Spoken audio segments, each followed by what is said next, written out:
কঠিন বিপদের সময় এই দোয়াটি যদি নিম্নে আপনি 41 বার পড়তে পারেন তাহলে ইনশাআল্লাহুল আজিজ আমি মাজহারুল ইসলাম বলে দিচ্ছি আল্লাহ তাআলা আপনাকে গায়বী সাহায্য করবেন, যেটা আপনি কল্পনাও করতে পারবেন না। ইনশাআল্লাহ যত বিপদ আছে এই বিপদের মুহূর্তে আপনি যদি জাস্ট শুধুমাত্র ছোট্ট এই দোয়াটা আমাদের মুখের সামনে, যেটা আগিসনি ইয়া রহমান, এই ছোট্ট দোয়াটা যদি আমরা নিম্নে 41 বার পড়তে পারি ইনশাআল্লাহুল আজিজ আমি বলে দিচ্ছি আল্লাহ তাআলা গায়বী সাহায্য করবেন। একেবারে বিপদ আচ্ছন্ন, একেবারে বিপদে নিবেদিত হয়ে গেছেন, চারদিক থেকে অন্ধকার আচ্ছন্ন অন্ধকার আপনাকে ছেয়ে রেখেছে। মনে রাখবেন এই বিপদের সময় আল্লাহর উপর ইস্তেআনাত রেখে, ইত্তেবা রেখে, ধৈর্য ধারণ করে আপনি যদি আল্লাহর কাছে চাইতে পারেন এই ছোট্ট দোয়াটা পড়ে 41 বার নিম্নে পড়বেন, একেবারে সর্বোচ্চ যতবার পড়তে পারেন বেশি বেশি যদি পড়েন ইনশাআল্লাহ যত বিপদই থাকুক না কেন একেবারে দুনিয়ার সবার কাছ থেকে আপনি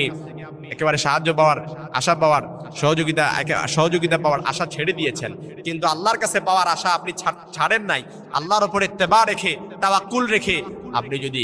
কন্টিনিউ নিম্নে 41 বার পড়তে পারেন ইনশাআল্লাহুল আজিজ আমি বলে দিচ্ছি আল্লাহ তাআলা গায়বী সাহায্য করবেন। বিশেষ করে আমার জীবনের এরকম বহু ঘটনা আছে যে আমি আল্লাহ তাআলার কাছে দোয়া করার সময় আমার মনের ভেতরে কেন জানি আমি যখন কোনো দোয়া করি, আমি আল্লাহ তাআলার কাছে দোয়া করার সময় এটা মাথার মধ্যে চিন্তা রেখে দোয়া করি ইনশাআল্লাহুল আজিজ আমার দোয়াটা আল্লাহ তাআলা অবশ্যই কবুল করবেন। কেন জানি আমার মনে হয় আমি যখন দোয়া করি আমার কাছে মনে হয় যে আল্লাহ তাআলা আমার দোয়াটা, আমি যখন দোয়াটা যেই জন্য করছি অবশ্যই আল্লাহ তাআলা আমার দোয়াটা অলরেডি কবুল করে দিয়েছেন। আমার কাছে এটা অলরেডি মনে হয়। এই জন্য কেউ যখন দোয়া করে তার ভেতরে যদি থাকে যে আল্লাহ তাআলা অবশ্যই আমার দোয়াটা কবুল করবে, শায়খ নবীজি সাল্লাল্লাহু আলাইহি সাল্লাম বলেছেন দোয়া কবুল হওয়ার প্রাথমিক আলামত এবং শর্তই হচ্ছে বান্দা যখন দোয়া করে তার মনের ভেতর এই ইত্তেবা রাখবে, এই তাওয়াক্কুল রাখবে যে আমার দোয়াটা অবশ্যই আল্লাহ তাআলা কবুল করবে।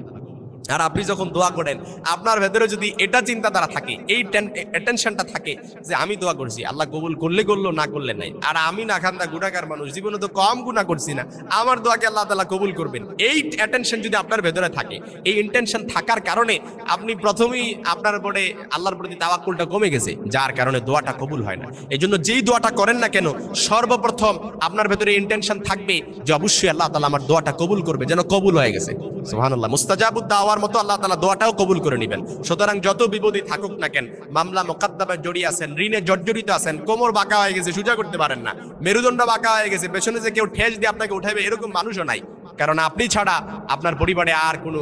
অভিভাবক কেউ নাই। মনে রাখবেন কেউ অভিভাবক না থাকলেও আল্লাহকে অভিভাবক মেনে বিপদের সময় কঠিন মুহূর্তে আপনি যদি আগিসনি ইয়া রহমান এই দোয়াটা 41 বার পড়তে পারেন ইনশাআল্লাহুল আজিজ ঋণে জর্জরিত আছেন ঋণ মুক্ত করে দিবেন, বিপদে জর্জরিত আছেন বিপদ মুক্ত করে দিবেন, অভাব অনটন সব কিছু আপনাকে ছেয়ে ফেলেছে, কষ্টে হতাশায় দুঃখ কষ্টে এমন ভাবে জীবন নিবেদিত হয়ে গেছে এই দুঃখ কষ্ট লজ্জায় কারো কাছে বলতে পারেন না, কারো কাছে সাহায্য